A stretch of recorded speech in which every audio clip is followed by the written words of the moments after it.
Welcome to Nonprofit Stories, inspiring tales from Silicon Valley. We will explore the transformative work of nonprofit organizations and leaders who are changing our community by tackling some of the most pressing issues facing Silicon Valley. So without further ado, let's dive into this exciting conversation.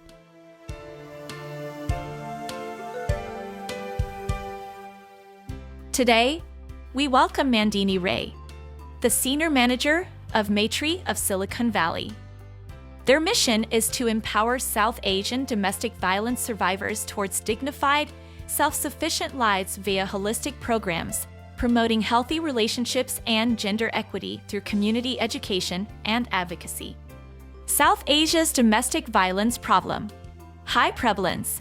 In South Asia, 37% of women have experienced physical or sexual intimate partner violence in their lifetimes, a rate higher than the global average of 30%. Economic dependence. Many South Asian women lack financial independence, making them more vulnerable to domestic abuse. About 58% of women in South Asia are not involved in decisions about their own income. Child marriages. South Asia has the highest rates of child marriage in the world. Around 30% of girls in South Asia are married before their 18th birthday, leading to situations where they are more susceptible to domestic violence. Nandini, welcome to the show. Thank you, Sharad. Thank you for inviting Maitri and giving me this opportunity to talk about Maitri at your show. Absolutely. And tell us a little brief history about your organization. How did it all begin and who do you serve? Oh, it is a wonderful history. So it all started in February 1991, more than 32 years back. At that time, a couple of South Asian women, they got together and pulled some resources to help South Asian victims of domestic violence. Because at that time, they noticed that there is a gap and needs for this kind of service, this kind of agency that can help South Asian DV victims. There were some agencies who could help survivors of domestic violence at that time, but our issues are kind of different, unique. So to help those unique issues, we needed this kind of organization. So Maitri started. It's another Silicon Valley story. It started at someone's kitchen. So 4 women got together and started this agency with a single phone line at one of their kitchen. And when they saw that people are calling them, community members are calling them to find resources, to find information, right information when they are suffering from domestic violence or their family members were suffering from domestic violence. So they kept adding different programs. So Maitri started with one single program, Helpline. Then based on callers' needs, based on community members' needs, we kept adding programs. Like now we have added legal advocacy program and immigration assistance program, housing and economic empowerment, through which we help survivors of domestic violence so that they can be literate financial budgeting, financial needs, and how to get jobs, like job readiness programs. But after 32 plus years now, we are seeing that Maitri has become a trusted resource in South Asian community, in our community. And now we have 18 staff members and I would say about 50 volunteers, if you count, project-based volunteers, like 50 volunteers. We have thousands of supporters. So we are growing each day. We are gaining support from our community, and we are doing our job with conviction, with sincerity. And what is your personal passion behind serving the organization? Oh, my passion, actually, I would say that I grew up in India, where I saw misogynistic behaviors, harmful patriarchal cultural norms are embedded in everyday culture, in everyday life, in community life. And It is, since I'm coming from India, I'm talking about India, but domestic violence, violence against women, gender abuse, gender inequality, injustice, you can find everywhere. Any country you go, any community you see is there. But when I was growing up, it became obvious as I still remember one incident that still haunts me, that I was very young, maybe 11 years old, not even probably 11 years old. I was coming from school and I saw a pregnant woman, I should say a girl, like 16, 17 years old barely, holding a child on her lap, and she was very much pregnant, and she was actually running away from a man who is heavily drunk and chasing her with a stick. And I got so scared, I kind of started crying. But I saw that no one is, no one even cares. Everyone is doing their own jobs, and it's happening on the street, daylight.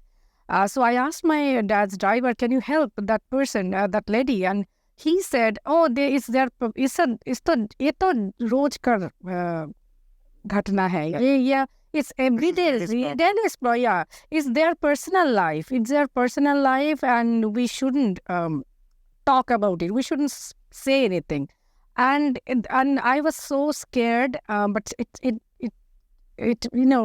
I still remembers, and I still feels very sad about it. But as soon as, as I grew up, I saw there are so many incidents. It's like around us. If you go to media, any media, the news you get is, whether it is war, whether it is inside home, women are battered. And so one thing is good, that I grew up in a family where women were valued. My father was very much with me, and he told me that you can raise your voice if you see injustice, inequality, and women are not less than men. All genders are equal. So I got that family background. Luckily, I got some teachers and friends who believed in that philosophy. And I was also married to, I became, someone's wife. Also, he was my biggest supporter in this field. So in this philosophy. So one day when I was looking for an agency, to non-profit agency, just to work, just to help the non-profit cause, I found Maitri. And once I found Maitri, I looked at it, their website, I read about them, and I found my tribe. So share with us a couple of stories where Maitri has changed someone's life. Maitri has changed so many lives, and I would say we will. You need to interview me for a month to share the stories. But I can share 2 or 3 stories that recently, like within 3-4 years, that has happened. One story is a story about a mom and her daughter. So she was abused very badly. Her husband was very controlling. When she came to us, she told us that she didn't have any choice, even if she wanted to watch a movie on her choice, or a TV show, as a matter of fact. She didn't have any say. Whatever she was told, she did that. And over she was told that she is good for nothing. She cannot do anything right. She's a piece of junk. And at some point she started believing that maybe she's good for nothing. And after a couple of years, when she saw that it's actually impacting her daughter as well, then she came out of the situation and she went to shelters, domestic violence shelter. And after going through a couple of shelters, finally she came to Maitri's transitional house. And when she came to us, the self-esteem is all broken. And she's in a very bad shape. But after staying a couple of days at our transitional house, she shared that I feel it's like my home. I feel tired and exhausted, and I feel like I want to sleep all the time. It's so I'm feeling like I cannot express my feeling. So, anyways, we worked with her. We did weekly case managements. We through our career readiness program, we helped her to learn some vocational training, some to make her job to make her ready to get jobs. And we helped her in every possible ways to boost her self-esteem. And finally, at some point, she got a job. She then, when she moved out of our transitional house, we helped her to find affordable housing through county's rental assistance program. Our volunteers helped her many ways, like a practice in English with her. When she left Maitri's transitional housing, she wrote us a beautiful letter. She told us that, thank God I found Maitri. Right now, I am so happy and peaceful, and I can concentrate on my daughter and on me, on my life. And now I know that I am also a human being. I can wish for safety and dignity in my life. So this is a big thing for us. Another client, she is a very young, bright student and came from a different country, and she was forced to marry. It's a case of forced marriage, you can say. So when she came to this country, she not only she was abused by her husband, but also in-laws. And you just name it, marital rape, physical violence, mental, financial, any abuse, any kinds of abuse you can think of, that poor girl suffered. But at some point, and also she ended up, I think 3 times to the emergency care. So at last, she found our contact information from a social worker from a hospital. But when she came to us, she was young, she was bright student, but what a loss. I mean, she was forced to give up studies and forced to marry. So anyways, when she came to us, we helped her in every possible ways, and so that she can do some studies. So she took some nursing courses. She learned how to drive a car, and then finally she got out of our transitional housing and got a job. And that girl was like something. She tried her best to improve her job skills. And she got a good job, and finally she moved out of the state. So last year, I remember, not even a year back, maybe 10 months back, she wrote to us from that state that I found someone that is a very loving, caring man in my life. I am very happy now. And today I gave birth a happy, healthy child. And first thing I think of, Maitri, that, for you guys, I have this kind of life that I didn't know that I could have in my life. So that is so now she is working, she has baby, she even sent us some photos, baby pictures.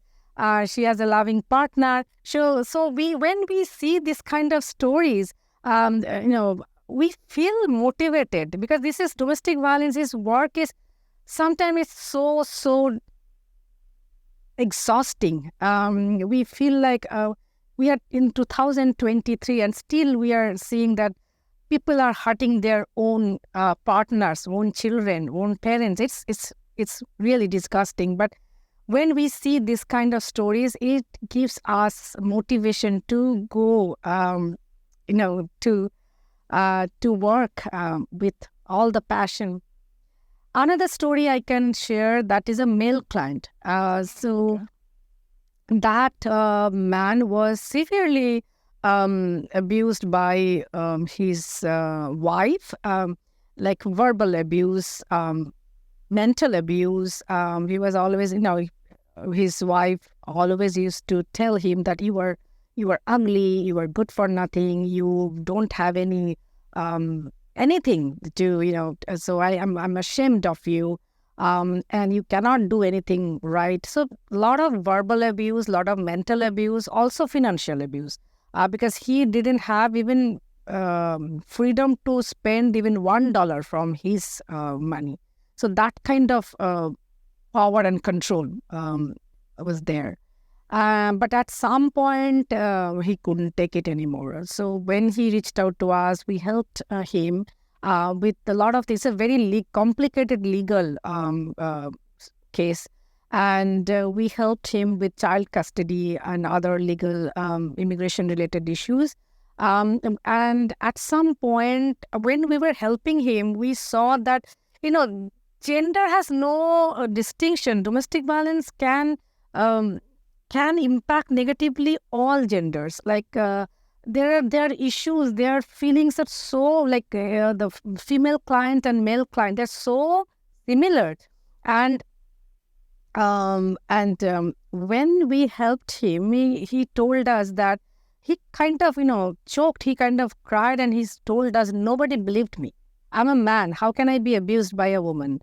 When I started sharing this story of abuse to my friends, they started laughing. They said, are you a man? Man up. But I didn't want to man up. Like, I didn't want to confront or abuse or raise hand. She's the mother of my children. And when I shared my story with my family, they told me that, oh, well, you chose her, so you chose your partner. We cannot do anything. So nobody supported me. Nobody believed me. Nobody told me that I believe you. Yes, how can I help you? So Maitri did.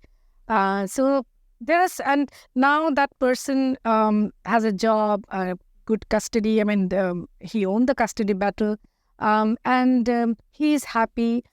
So Nandini, what specific programs do Maitri run to help those in need? I've already touched upon it. We have Helpline, and that is the first point of contact when people go through abuse or violence in their lives. They call us to find options and rights, and based on their need, we connect them with the right programs that we have. Other programs that we have, like we have legal advocacy and immigration assistance program. Many of our clients, they need legal help because they are immigrants, and this system is new for them. So whenever, like you and me, like, do we know how to get a restraining order? No, right? Do we know how to file divorce or probably a battle for child custody, something like that? So legal helps, I think most of our clients need. Other than legal and immigration program, we have housing. We have our own transitional housing where women and their children can stay up to 9 months. We can accommodate 9 women at the same time, 9 women and their children. And also we have other housing resources like counties, affordable housing program. And we also have economic empowerment program. Through that program, we help our clients to be financially independent, and we help them, we coach them through different workshops, one-on or group sessions, how to be ready to get jobs, how to search jobs, how to match your job skills with the jobs that are out there. So we have that program. We also have mental health program that when people, our clients and all of them are going through a lot of mental trauma. So if we see and if they are ready to get therapy, we also do that. We also connect them with the right resources. And other than these client advocacy programs, we have community-facing programs that are our prevention and outreach that I run, and also we have a volunteer engagement program, donor development, donor engagement program. So, when we want to end DV, we don't want to just help people to heal, right? But then nothing is solved. The problem is not solved. So it's prevention. Here comes outreach and prevention program. Through outreach programs, we gain visibility. If someone needs our help, they need to know that there is an agency in the Bay Area that can help, that can provide free and confidential support, that can speak my language, that can understand my cultural challenges. So South Asian people should know that we exist. So gaining visibility is a big part of outreach program. Also prevention. So prevention is that through our prevention program, we engage and educate our community members about the negative impacts of domestic violence, how it is affecting all of us, indirectly and directly. And for community engagement and education, we do a lot of community engagement activities through campaigns, through activities, presentations, educational sessions. We educate people that this is how domestic violence is, affecting negatively, directly, indirectly, all our lives. And we all need to do something. Domestic violence advocates, domestic violence agencies alone cannot prevent NDV.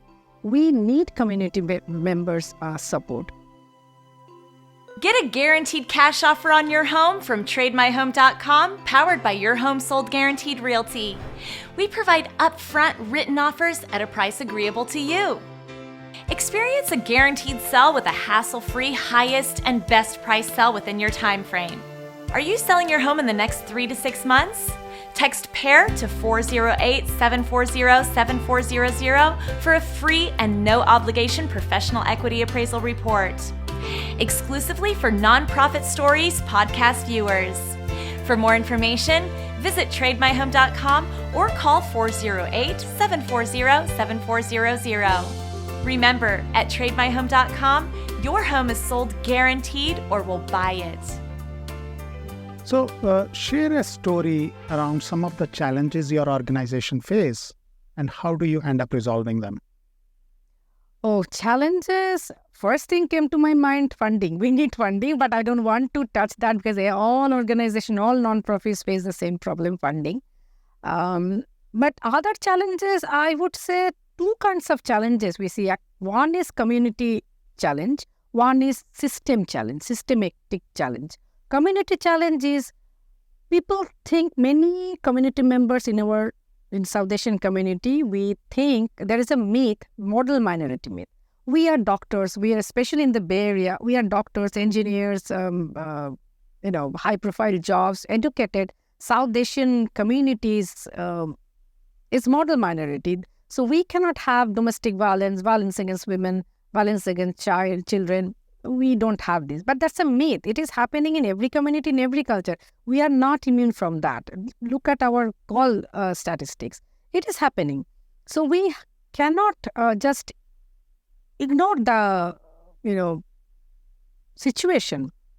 But the challenge is it is very hard to bring community members on the same page, and then it is hard to convince them that to acknowledge that it is happening in our community and we have to, this is a problem, community problem, we have to do something to end it.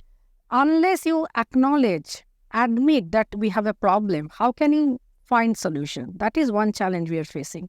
Another challenge, I would say that,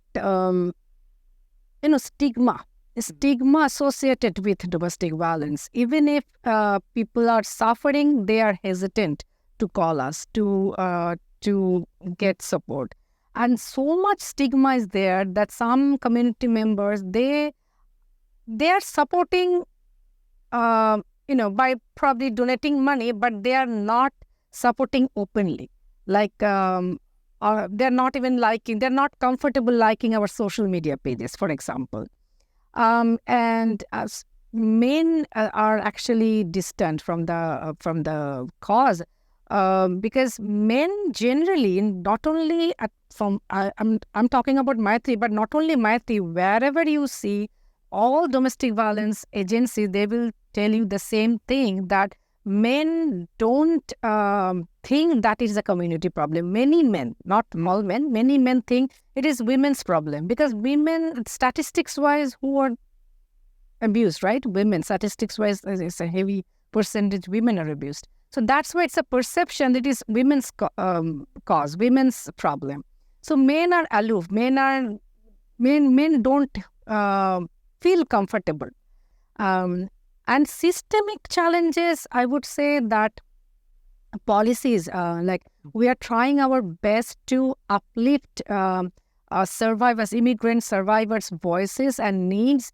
And there are many gaps in policy. So we are attending many forums with the mainstream policymakers, so that we can present those needs in front of them.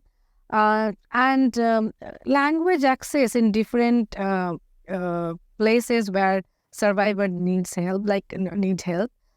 For example, we had a client who was monolingual, who could only speak Marathi, and she wanted a translator in court, a Marathi translator in court, but she was provided a Gujarati translator. So, but it's a wrong assumption that all South Asians speak same language. No, we don't speak. And Marathi and Gujarati, maybe some words are similar, but they are two different languages.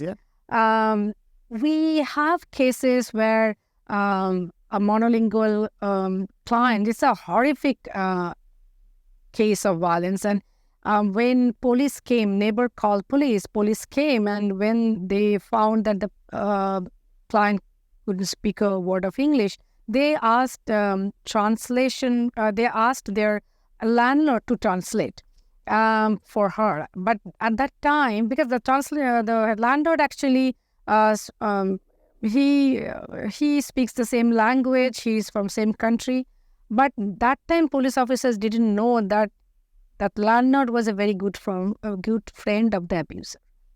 And he was giving a biased story. He was, making up stories. He was not giving the right translation. Recently, we were talking about like elder abuse in our community. So we are seeing that in this country, elder abuse, there are a couple of organizations that help the survivors of elder abuse, but mostly they focus on, nursing home abuse or financial scam. But in our community, we are seeing there's issues are different. Like when elderly parents, they are coming to this country with false hope that we will take care of you. You sell everything and give everything in my name, and then you come and stay with me and your grandchildren, and it will be a very nice life. But when they come here, they start seeing abuse. And at that point, they don't know where to turn to. They probably don't have any social connections. They don't have a language skill to, and they cannot even speak English sometimes. And they don't know whether they can go back to their home country where they don't have anything right now. So this kind of abuse, and I don't think there are many resources for them to help. Many elderly clients we see either abused by their partners or abused by their children. But there are so many loopholes in the system. That's why they don't know that how to get help. So this challenge is also a big challenge for us. So language access, systemic challenges, policy loopholes in the policies. There are so many challenges we see at Maitri. And what is one common myth about your organization? Myth, I would say that, many people think we only help women. Okay. So that is a really, really myth. I mean, we help everybody and anybody. Yes, our program is mostly, designed to help South Asian people who are coming from India, Pakistan, Bangladesh, Nepal, Bhutan, Sri Lanka, Afghanistan. But we help anybody, everybody who calls us.